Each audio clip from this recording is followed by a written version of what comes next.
네, 검찰의 직접 수사를 축소하는 내용의 검찰청법 개정안이 극심한 충돌 속에 국회 본회의를 통과했습니다.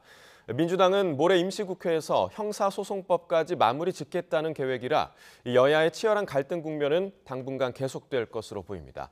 최창렬 용인대 특임교수, 또 장성호 건국대 미래지식교육원장과 전국 상황 짚어봅니다. 어서 오십시오. 네, 안녕하세요. 자, 어제 본회의가 시작한 지 10분도 되지 않아서 이 검찰청법 개정안이 빠르게 의결이 됐는데요. 먼저 함께 들어보시고 오겠습니다. 발목으로 찼어! 여성분들 발목으로 차! 여성분들 발목으로 찼어, 당신! 야! 사람 치고 가! 이 X들아! 이 씨! 야! 야! 이랬어! 계속 177인 중 찬성 172인, 반대 3인으로서 함인 직권 2인으로서 검찰청법 일부 개정 법률안에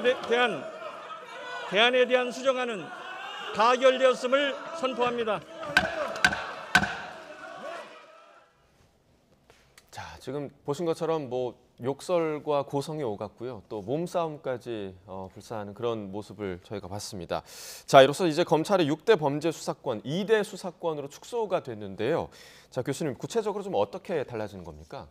원래 지난달 22일 날 이제 중재안이 있었단 말이에요. 근데 그 이후에 이제 그 국민의힘이 이제 파기를 했었죠. 사실상 이제 합의를 번복했고, 그래서 이 상황까지 왔는데, 그때 이제 얘기가 됐던 것 중에서 가장 비판의 소지가 많았던 게 선거 범죄와 공직자 범죄를 이제 검찰이 직접 수사해서 배제한다. 그러니까 2대 범죄는 지금도 이제 마찬가지인데, 부패와 이제 경제 범죄를 제외한 선거 범죄도 이제 거기에 포함을 시키니까 이게 정치인들 간의 야합 아니냐, 6.1 지방선거를 의식하는 거 아니냐, 이런 비판이 있으면서 국민의힘이 번복하고 그랬어요. 내부 사정이 뭔지는 모르겠습니다만. 그리고 이제 어제 보신 것처럼 이제 그야말로 난리통 속에 통과가 됐는데, 어제는 검찰청법 개정안이 통과됐어요.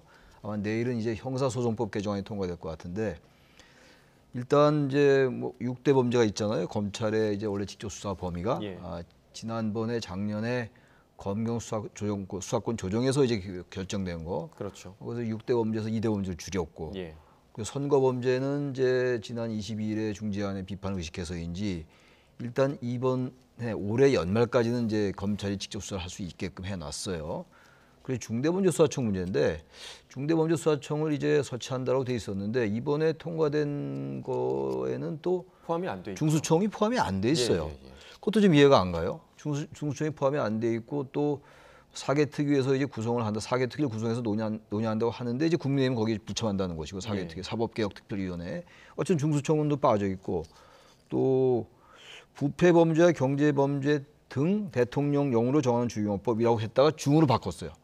그러니까 부패범죄와 경제범죄 등으로 해서 뭔가 검찰의 그 수사 범위를 대통령령으로 할 수 있는 여지를 넓혀놨었는데, 지난번에 또 부패범죄와 경제범죄 등을 중으로 바꿔가지고 딱 하나밖에 못한다 하다가 이번에 또 등으로 다시 바꿨어요. 중에서 등으로. 그러니까 이제 윤석열 대통령이 되면은 대통령령으로 다시 검찰의 직접 수사의 범위를 넓힐 수 있는 여지를 남겨놨다, 이런 얘기예요. 그러다 보니까 또 몇 개 더 있어요.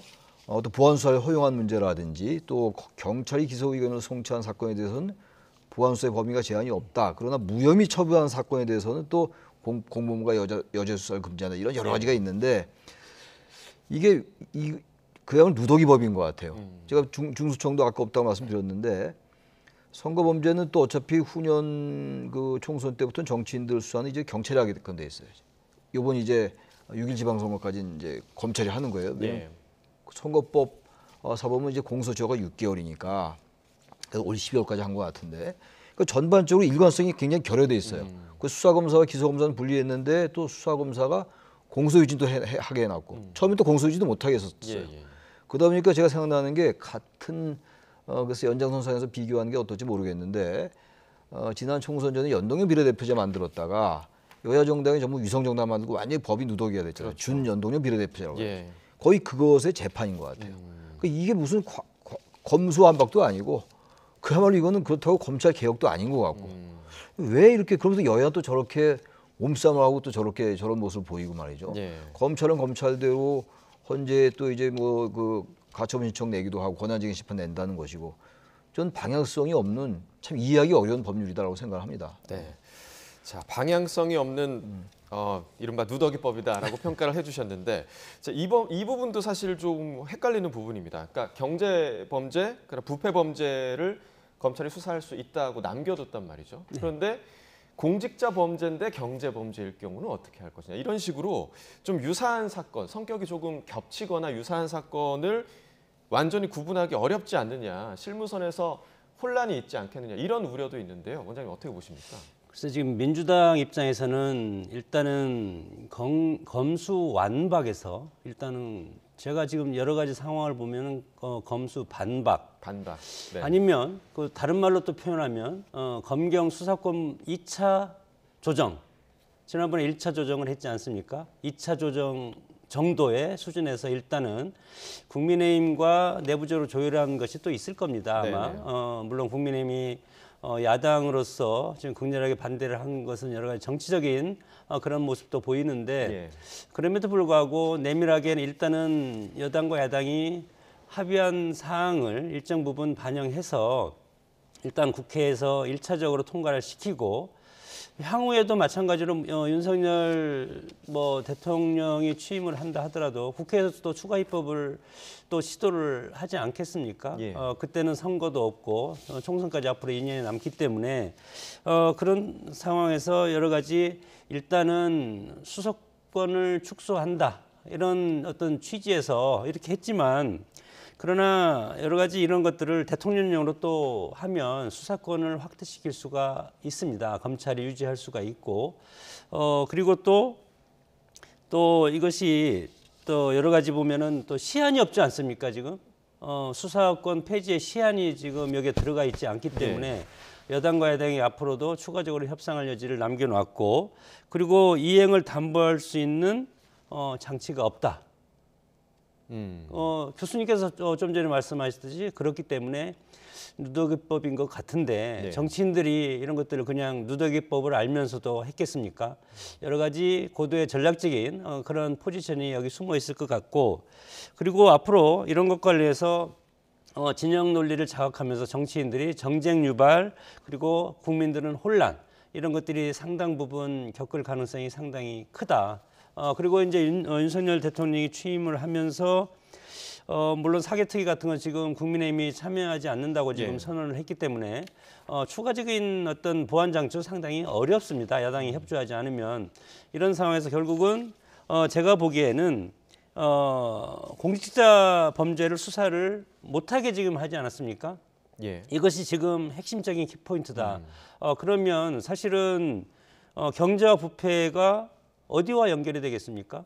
결국은 공직자와 연결이 되기 때문에 국민들이 비판, 전문가들이 비판하는 것은 이것이 바로 우리 정치인들 위한 입법으로 야합을 한 것이 아닌가 이렇게 지금 비판적인 소리도 있고 이렇게 되면은 공무원의 직권남용 수사도 사실은 불가능하게 되고 그리고 선거범죄 수사도 12월까지 한다고 했지만 과거에도 물론 경찰이 90% 이상은 합니다. 그러나 핵심적이고 중요한 것은 검찰이 직접 수사를 하지 않습니까? 이런 상황에서 울산 사건이라든가 이런 것들이 경찰로 이첩할 수밖에 없는 이런 어떤 포인트가 있기 때문에 앞으로 이거에 대해서 물론 이제 3일날 형사소송법에 대해서 다시 이제 본회의에서 의결을 할 텐데 그 결과를 봐야만이 이거 전체적인 디자인이 어떤 것인가 그것을 평가할 수 있겠다 그렇게 봅니다. 자, 어제 국회 본회의 현장을 좀 생각을 해보자면 어제 본회의에서 검찰청법에 대해서 결과가 찬성이 172표, 반대 3표, 또 기권 2표가 나왔습니다. 국민의힘은 전원 표결에 불참을 했고요. 또 민주당은 재석 의원 전원이 찬성표를 던졌습니다. 이탈표가 발생하지 않았어요, 교수님. 그 생각보다 이탈표가 전혀 없었어요. 전혀 없었죠. 그건 의외입니다. 저는 그래서 그 민주당 내에서도 이 검수완박, 이른바 이제 검수완박이죠. 아까 이제 장 교수님 검수반박이라고 말씀하셨는데 아무튼 이 법안에 대해서 비판이 많이 있었잖아요. 조홍천 의원도 그랬고 이상민 의원도 그랬고. 근데 어떤 그런 분들이 그 의원 결국 이제 찬성표를 던졌어요. 그러니까 아무튼 이게 당론으로 결정된 거니까 아마 이제 그렇게 동참을 한 것 같은데. 어차피 이 부분은 이제 필리버스터 끝나고 통과될 것을 다 전망했던 거였으니까 당연히 국민의당으로서는 이제 반대를 한 거죠. 당연히 이제 참석을 하면서 반대를 한 거예요. 국민의힘은 아예 불참을 했고 말이죠. 기본소득당의 이제 용해인이나 무소속 양양자 의원 같은 경우는 입장이 좀 난처하고 애매하니까 현재 이제 양양자 의원은 소속은 무소속이지만 민주당이었단 그렇죠. 말이에요. 기권을 했죠. 그래서 기권을 했어요. 네. 이렇게 결정이 됐기 때문에 앞으로 이제 내일 모레 또 이제 검찰청법 개정안 이제 통과됐고 형사소송법 개정안이 모레 될 거예요 아마. 이제 이렇게 되면은 제가 조금 다른 말씀 더 드리면 검수 반박이라는 표현도 있지만 아까 이제 정치인 말씀하셨잖아요 장 교수님이 정수완박이라는 표현도 있어요. 정치인 수사권은 완전 막탈이다. 아, 그런 표현도 있더라고요. 언론에서. 정수완박이요. 네. 네. 정수완박, 검수완박이 아니라 네. 그런 표현들도 나올 정도로 이 법률안에 대해서는 지금 상당히 여러 가지 비판적인 안목이 있어요. 비판적인 시각이. 예, 그 네. 비판적인 시각이라는 게 우리가 이제 굳이 나눠서 얘기한다면 꼭 국민의힘의 입장에서 민주당 입장에서 비판적인 게 아니라 제가 아까 말씀드린 것과 같이 이 법이 지향하는 방향을 잘 모르겠다는 거예요. 중수청도 얘기가 됐다가 그것도 사라지고 시한도 그야말로 직접 수사 폐지가 1년 6개월 후에 폐지된다고 나와 있긴 합니다만 그건 중수청이 1년 6개월 이후에 설치된 것을 전제로 수사권이 없어진다는 얘기거든요. 예. 그럼 그때 가서 중수청 얘기가 없어지면 그대로 가는 거 아니겠어요? 그 아까 장 교수님 말씀하신 그건데 그러니까 그런 부분들. 예. 그렇다면 이 검찰 개혁이 사실은 검수완박 자체가 왜 이렇게 갑자기 나타났느냐? 지난해 이제 그 검경 수사권 조정되고 나서 왜 이렇게 문재인 대통령 임기를 앞두고 이렇게 급박하게 서두르냐라는 비판은 일반적으로 많이 있단 말이죠 지금. 그리고 이제 여러 가지 절차의 문제 같은 것들이 계속 제기되고 있는데, 좀 그럼에도 불구하고 어떤 뭐 이런 상황 속에서 어쨌든 검찰은 조금씩 개혁돼 나가는 거예요. 원래 역사라는 게 그런 것이고 정치가 그런 것이긴 한데 예. 그렇다면 어차피 그래서 무리수를 범하면서 이렇게 강행 통과하고 이렇게 되려면 방향을 한 곳으로 하든가. 이 방향도 아니고 저 방향도 아니고 여야는 지금 극단적인 대결로 가고 또 6.1 지방선거 앞두고 또 이렇게 또 진영 대결로 가고 말이죠. 예. 이런 부분들이 국민들이 이해하기 어려운 부분들입니다. 그러니까 이 그 찬성 172표 중에서 이제 정의당 6표가 포함이 됐는데요. 네. 정의당에서 요구했던 것이 선거사범 처리 유예 이 부분이 있었는데, 그러니까 이게 받아들여지면서 이제 찬성 입장이 된 것 같은데, 하지만 이제 선거범죄에 대한 검찰의 직접 수사가 어려워진다는 점에서 정치인들이 가장 큰 득을 보는 게 아니냐. 방금 최 교수님 말씀을 해주셨지만 이 부분에 대해서 어떻게 좀 보십니까? 뭐 좀 전에도 제가 말씀을 드렸지만은 뭐 여러 가지 직권남용이라든가 그리고 뭐 공직자가 뭐 공무원도 있지만 정치인들도 있지 않습니까? 예. 정치인들의 여러 가지 압력성 그리고 이권 개입 이런 것들은 결국은 부패와 경제와 연결되는 거고 대기업이라든가 이런 부분과 연결이 돼서 크게 일어나는 것 아니겠습니까? 이런 상황에서 이런 것들을 이제 못하게 하는 건 아니고 검찰이 수사를 못하게 하는 건 아니겠습니까? 예.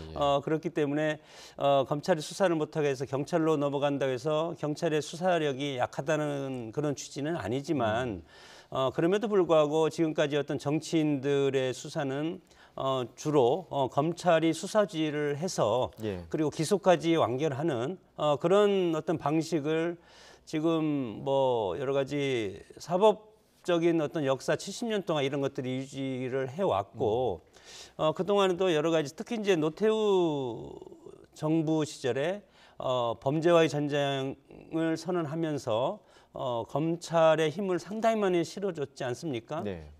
그때 이후로부터 역대 정권이 바뀔 때마다 검찰의 힘을 빼려고 했지만 그런 것들은 실패를 했고, 그래서 1차적으로 민주당이 지금 마지막에 무리수를 두면서까지 이렇게 추진을 하는 것은 과거 정권에서 못했던 검찰의 형식적이지만 수사권 박탈이라는 검찰 개혁이라는 그런 개혁적인 어떤 마인드라든가 개혁적인 입법 성과를 가지고 가겠다는 뜻이 있는데, 그러나 그 내면적인 것을 보면은 우리 최 교수님 지금 말씀하셨지만 예. 정치인들을 위한 수사 박탈 이런 거에 초점이 맞춰졌다는 그런 해석이 가능하기 때문에 네. 이런 것들은 우리 국민들이 지금 뭐 공정과 상식 지금 윤석열 정부를 선택을 했고, 그리고 검찰의 독립성, 중립성, 공공성 이런 것들이 상당히 중요한 가치 아니겠습니까? 그렇기 때문에 이런 것들을 방지할 수 있는 추가적인 입법이 저는 필요하지 않을까 그렇게 판단을 합니다. 네. 그러니까 두 분 모두 지금 검찰 개혁을 위한 법안이 정말 맞는 것이냐에 대한 의문점을 가지고 계신 것이고 또 국민들도 그에 대한 비판을 계속하지 않을까라는 생각도 듭니다. 자, 어제 이 검찰청법 개정안이 강행 처리되자 국민의힘 배현진 의원이 박병석 국회의장을 비난을 했습니다. 함께 들어보시죠. 저희가 제발 멈추시라! 서시라 이야기했음에도 불구하고 당신의 그 앙증맞은 몸을 구둣발로 저희 여성들을 걷어차며 용맹하게 이 국회의장석으로 올라오셨습니다. 의장님, 당신이 얘기하는 민주주의가 이런 겁니까? 말씀하십시오! 국회의장님 배석하에 여야의 원내대표가 합의를 하고 그리고 의총에서 추인한 그 우리 검찰청법과 형사소송법에 대한 합의안을 전면적으로 부인하고 이렇게 나대시는 것은 이건 국민에 대한 예의가 아니라고 생각합니다. 그렇지 않습니까? 부끄러운 줄 아십시오. 네, 국민들이 보기에 참 나부끄러운 장면들이 많이 나왔습니다. 방금 보신 그 발언들 중에서 국회의장을 향한 비난, 앙증맞은 몸, 또 당신 이런 표현까지 나왔고요. 박찬대 의원은 나대시는 것이 아니다. 이런 식의 표현, 굉장히 좀 격한 표현들이 많이 나왔습니다. 그 의견이 갈리는 건 알겠지만 이렇게 이제 육탄전 또 비난전으로 가는 거는 정말 여야 모두가 반성을 해야 할 지점이 아닌가 생각이 되는데 이 부분에 대한 후폭풍이 조금 있을 것 같아요. 어떻게 보십니까? 아니, 이런 거 이제 하지 말라고 그 동물국회를 방지하자고 만든 게 이른바 국회 선진화법이었어요. 그렇죠. 네. 국회 선진화법 중에 하나가 이제 안건조정위원회가 있었는데 이번에 안건조정위원회를 사실은 그 이제 사보임시키고 민영배 의원 같은 경우 탈당한 다음에 이제 통과시켰단 말이에요. 네. 그야말로 국회 선진화법의 취지를 완전히 무색하게 만든 거였단 말이에요. 그런데 아무튼간에 지금 이제 여러 가지 비판이 따른 가운데서도 절차의 문제에 있어서 정당성이 결여돼 있다. 당장 법적인 절차에 하자는 뭐 별개로 치더라도 그거야 뭐 또 별개의 문제인데 어쨌든 간에 그 사보임을 시키고 또 탈당을 하고 안건조정위원회에서 무리하게 또 이렇게 통과시키고 이러면서 이 자체에 대해서 여러 가지 절차적 정당성의 문제가 제기되고 있는 거거든요. 예. 그럼 마찬가지로 국민의힘도 이 부분에 대해서 충분히는 아니겠습니다만 뭐 임시회기가 종료가 되고 필리버스터가 종료됐기 때문에 무제한 토론이 충분히 얘기를 해야죠. 그런데 얘기를 해야 되는 것이 이렇게 지금 배현진 의원이 국회의장 바로 앞에서 말이죠. 그 최소한도 국회의장에 대한 존중은 있어야 된다고 봐요. 의견이 다르더라도. 그러니까 절차의 문제를 지적하는 한편으로 국민의힘도 말을 할 때는 그 품격을 지키고 예의를 갖추면서 얘기하는 게 맞는 거예요. 그래야지 민주당의 절차의 문제를 제기할 수 있는 거 아니겠어요? 민주당에게 절차 문제가 있다고 제기하면서 항의하면서 말은 이렇게 하면 돼요? 앙증맞은 몸이 뭡니까? 이런 말을. 이건 일반적으로 우리 일반 사인 간에도 이런 얘기는 안 해요. 이런 얘기 들어보셨나요? 물론 정치니까 일부러 이런 얘기 한 것 같기도 해요. 잘 모르겠습니다만. 뭔가 전사의 모습을 보이면서 이럴 때 뭔가 존재감도 드러내고 우리나라 있을 수 있다. 우리나라 정치인도 있고 뭐 의도라고보다도 우리 정치인들이 그런 모습을 많이 보여왔던 것이기 때문에 제가 단정하는 건 아닙니다만 그렇지만 이런 표현 정말 삼가야 됩니다. 앙증맞은 몸이라뇨. 이게 할 말이 아니잖아요. 그렇다고 해서 또 이제 박찬대는 나대신다 이런 표현 쓰니까 이건 서로 뭐 이건 내용은 다 서로 맞지가 않는 거고 서로 다 대립을 하는 거라 하더라도 이런 식의 모습을 우리가 한두 번 본 건 아닌데 왜 이런 모습 왜 또 보입니까? 전 특히 배현진 의원의 이 표현은 저는 사과해야 된다고 생각합니다. 국회의장한테 앙증맞은 몸 이런 표현 쓴 거 이건 전 사과해야 된다고 생각해요. 국회의장한테. 자, 장 원장님 어제 국회 모습 좀 어떻게 보셨습니까? 대화 토론 그리고 이제 국회 앞에 가면은 민의의 전당이라는 표석이 있는데 그런 것들이 참 납고를 정도로 그런 품격을 잃은 뭐 선진화법이라든가 동물국회를 막기 위해서 선진화법을 한다는 자체도 우리 정치가 후진성을 상징하는 그런 법이 선진화법 아닙니까? 그런데 어제 뭐 막말도 상당히 많이 욕설 같은 것도 상당히 많이 들렸고요. 물론 그런 것들을 자막 처리를 하든가 소리가 안 나게 이제 이렇게 방지를 했지만 그리고 우리가 눈으로 보는 저런 모습 서로 뭐 밟고 올라갔다고 그러고 서로 뭐 밀치고 넘어지고 이런 것들이 우리 국회의 현실이다. 과연 국회의원들은 다수결의 원리가 있다는 것은 국민들이 위임한 그런 위임 민주주의의 한 형태 아닙니까? 그리고 싸우지 말고 국회에서 표로서 입법을 성사시켜서 그래서 행정부로 보내면 행정부에서 그것을 실행한다. 그러면 여러 가지 국민적 요구를 혼란스러운 요구를 국회라든가 정당이 받아서 이것을 질서로서 전환을 시켜라. 이런 것들이 민주주의의 원리인데 저렇게 수적으로 안 된다. 물론 180석, 170석 이 정도로 국민이 줬다는 것은 여러 가지 의미도 있다고 봅니다. 그러면 예를 들어서 2년 뒤에 그리고 과거에 보수 정당이 과반을 넘겼을 때 그때는 또 민주당이 또 그러지 않았습니까? 이런 것들이 우리 국회의 어떤 악습이고 우리 정치의 수준이라고 생각을 했을 때 시대에 맞춰서 지금 4차 산업혁명을 논하고 있는 시대 아닙니까? 이런 AI 시대에 국회도 마찬가지로 좀 품격 있는 그런 모습 그런 것들이 상당히 아쉽다 그렇게 봅니다. 네. 자, 이 모습이 아마 모레 본회의에서 또다시 보이지 않을까 좀 생각이 되는데 형사소송법 개정안 처리할 예정입니다. 또다시 통과가 될 거라고 보시죠? 통과 되겠죠. 어차피 뭐 검찰청법 개정안하고 형사소송법 개정안은 통과되려고 다 전망했던 거예요. 어차피 의석이 많으니까 뭐 다수결 민주주의를 여기 적용하고 있는 거예요. 이 다수결 민주주의라는 건 사실 민주주의에 있어서 그냥 하수 정치거든요. 원래 합의제 민주주의로 가야 되는 건데 지난번에 합의했는데 또 합의도 또 결국 이제 번복되고 이랬기 때문에 아무튼 모레 뭐 형사소송법 개정안 뭐 통과되기 분명해요. 필리버스터 한다 하더라도 12시 되면 뭐 자동 종료될 것이고 임시회기제 쪼개기로 하니까 또 이제 아마 통과시킬 때 저런 또 그 몸싸움 비슷한 게 또 나올 거예요. 뭐 그게 대한민국 국회 그리고 대한민국 정치의 그냥 현 주소인 것 같아요. 아무리 뭐 그거 하지 말라고 얘기해도 그분들은 안 들을 것 같고 또 뭐 일부 의원들이겠습니다만 국회 선진화법 있어도 또 국회 선진화법의 취지를 아주 무색하게 형해화시키고 이건 아무리 제도적으로 보완하고 제도적 장치를 마련한다 한들 결국은 사람이 이걸 운영을 어떻게 하냐 문제거든요. 운영이 안 되면 소용없는 겁니다. 그런 생각이 드네요. 네. 자, 조금 더 성숙한 국회의 모습을 보여주시길 우리 모두가 좀 바라도록 하겠습니다. 최창렬 용인대 특임교수, 장성호 건국대 미래지식교육원장과 전국 상황 이야기 나눠봤습니다. 고맙습니다. 네, 감사합니다.